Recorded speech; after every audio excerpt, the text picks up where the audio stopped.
साथियों नमस्कार।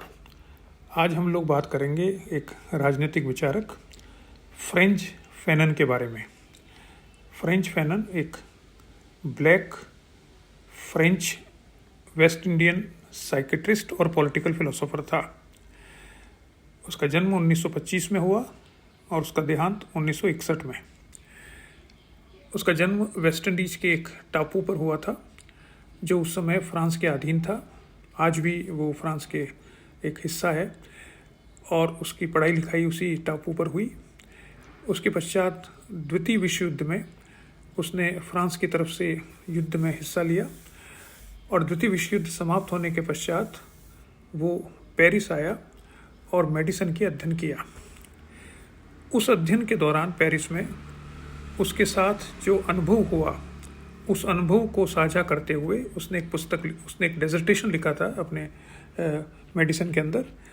वो डेजर्टेशन वहाँ पर रिजेक्ट हो गया, तो उसने उस डेजर्टेशन को एक पुस्तक के रूप में परिणित किया जो 1951 में ब्लैक स्किन वाइट मास्क 1952 के अंदर प्रकाशित हुआ, ब्लैक स्किन वाइट मास्क के नाम से।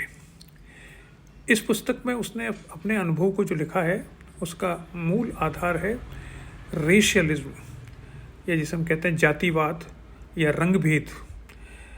उसने कहा कि आप एक ब्लैक व्यक्ति अगर वाइट सोसाइटी में रहता है तो उसके साथ रंग भेद होना अवश्यम भावी है, और वो रंग भेद का जो स्तर है वो इतना है कि ब्लैक्स को वाइट स्किन जो लोग हैं वो उससे घृणा करते हैं। हालांकि उसने ये कहा कि ये जो घृणा है, इस घृणा की तुलना जो यहूदियों के साथ घृणा की जाती थी द्वितीय विश्व युद्ध से पहले जर्मनी के अंदर, उससे नहीं की जा सकती। क्योंकि यहूदियों से जो घृणा जर्मन हिटलर के अंतर्गत जो जर्मनी था वो जो कर रहे थे, उसका आधार ये था कि यहूदियों से वो डरते थे। यहूदियों की एक दर्शन था जिससे वो भयभीत थे और मानते थे कि जब तक यहूदी समाप्त नहीं होंगे जो जर्मन रेस है वो विजय नहीं हो पाएगी। लेकिन जो ब्लैक अफ्रीकन्स हैं उनसे जो घृणा की जाती है वो उनसे डर के कारण नहीं की जाती, वो उनको निकृष्ट समझा जाता है इसके कारण से की जाती है। यानी जैसे हम किसी जानवर से, कोई ऐसा लिचलिजा जानवर हो उससे हम घृणा करें तो उससे डर के कारण नहीं करते, हम घृणा करते हैं कि ये इस लायक नहीं है कि हमारे साथ हमारे कमरे में आए, हमारे घर में आए। उसी प्रकार से जो अफ्रीकन व्यक्ति थे ब्लैक्स, उनको जो यूरोपियन थे रेस, वो घृणा इसलिए करते थे कि वो मानते थे कि ये हमारे समान नहीं है, हमारे इक्वल नहीं है।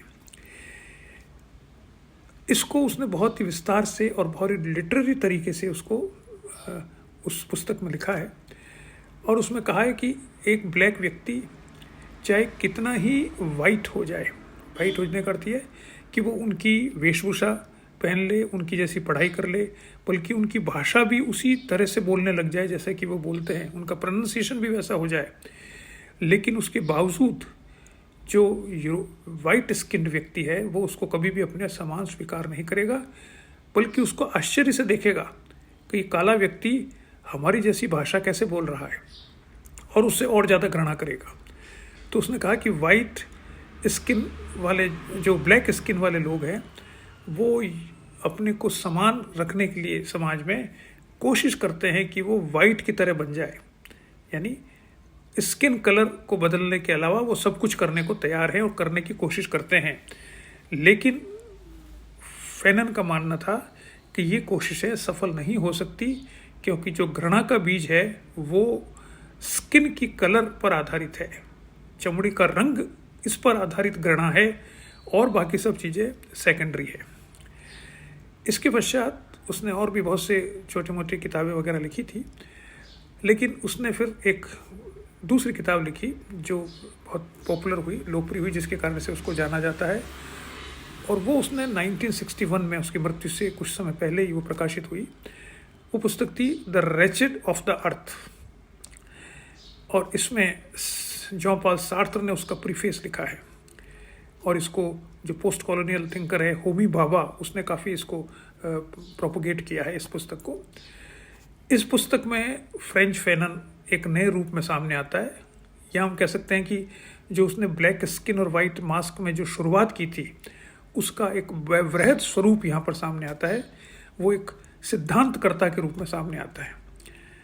ब्लैक स्किन वाइट मास्क तो मूलतः एक डेस्क्रिप्टिव पुस्तक है जिसमें विवेचना की गई है वास्तविक जो अनुभव एक ब्लैक व्यक्ति को होते हैं उसका, बड़े अच्छे शब्दों में, बड़े अच्छे लिटरेरी सेंस में। लेकिन the wretched of the earth के अंतर्गत वो एक सिद्धांतकर्ता या एक थिंकर के रूप में सामने आता है, और वो इस ब्लैक और वाइट के झगड़े को वो कॉलोनियलिज्म से जोड़ता है।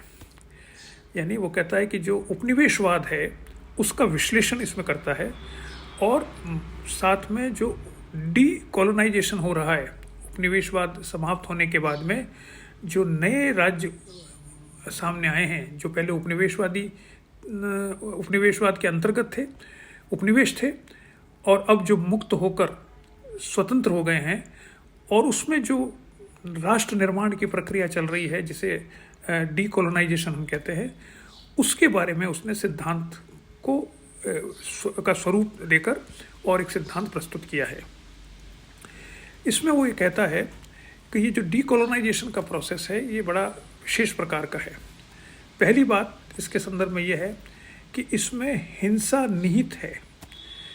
हालांकि इसके कारण से कई बार ये कहा जाता है कि फैनन हिंसा का समर्थक है। उसने इसमें समर्थन नहीं किया, उसने कहा कि यह उस प्रक्रिया का एक हिस्सा है, डीकोलोनाइजेशन का। क्यों है इसका हिस्सा? क्योंकि कॉलोनियलिज्म के अंतर्गत जो कॉलोनियल पावर थी, जो उपनिवेशी शक्तियां थी, जिन्होंने राज्यों, जो कमज़ोर राज्य थे उन पर नियंत्रण कर रखा था, वो अपना शासन हिंसा के माध्यम से चलाते थे। उसमें भी हिंसा अंतर्निहित थी। कॉलोनियलिज्म के अंतर्गत भी हिंसा होती है जो अंतर्निहित होती है। उसका विरोध करने के लिए जब जो मूवमेंट चलते हैं, जो आंदोलन चलते हैं कॉलोनियल कंट्रीज़ में, जैसे भारत में आंदोलन चला था या और जगह आंदोलन चलते हैं, उसमें भारत में तो चूँकि महात्मा गांधी का व्यक्तित्व इतना बड़ा था तो उन्होंने उस सारे आंदोलन को एक अहिंसक स्वरूप प्रदान किया।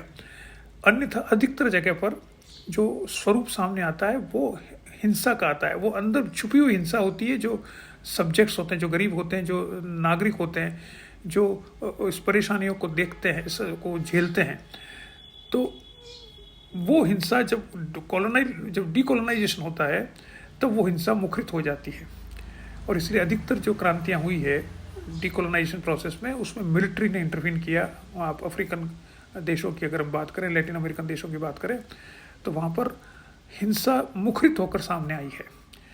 तो इसलिए पहली बात उसने कहा है कि डीकोलोनाइजेशन प्रोसेस जो है उसमें हिंसा अंतर्निहित है। हिंसा हालांकि अलग तरह की होती है। जो कॉलोनियल पावर होती है उसकी हिंसा तो जनता को दबाने के लिए होती है, और डीकोलोनाइज जो प्रोसेस होता है उसमें जनता उस शासक वर्ग जो था उसके विरुद्ध अपनी हिंसा को प्रकट करता है, अपनी आइडेंटिटी को, अपनी अस्मिता को बचाने के लिए और प्रकट करने के लिए हिंसा का प्रयोग करता है। दूसरी बात इसके अंतर्गत महत्वपूर्ण उसने कहा कि ये जो डीकोलोनाइजेशन प्रोसेस शुरू होता है, इसमें जो सबसे बड़ी समस्या ये आती है कि जो कॉलोनियल पावर्स वहाँ रही है देशों में बहुत सालों तक, उन्होंने एक व्यवस्था बना दी है और उस व्यवस्था में लोगों को ट्रेंड कर दिया है। तो जब वो उस देश को छोड़ के जा रहे हैं, डीकोलोनाइज कर रहे हैं, तो जिनके हाथ में सत्ता सौंप के जाते हैं वो व्यक्ति चाहे चमड़ी के रंग से ब्लैक हो, लेकिन वो मन से वाइट हो चुके होते हैं। इसलिए वो वैसा ही व्यवहार करते हैं जैसा कि कॉलोनियल पावर वाले कर रहे थे अपने ही साथियों के साथ। यानी उसका कहने का अर्थ यह है कि जो सरकारें बनी कॉलोनियल पावर्स के जाने के बाद, जब देश आज़ाद हुए 50s में, उसमें जो सरकारें सामने आती है, उन सरकारों का बर्ताव जनता के प्रति वही होता है, बल्कि और बुरा होता है जो बर्ताव इस स्वतंत्र होने से पहले था। यानी जिसे कहा जाता है गोरे लोग, गोरे साहब, तो ये वही गोरे साहब होते हैं।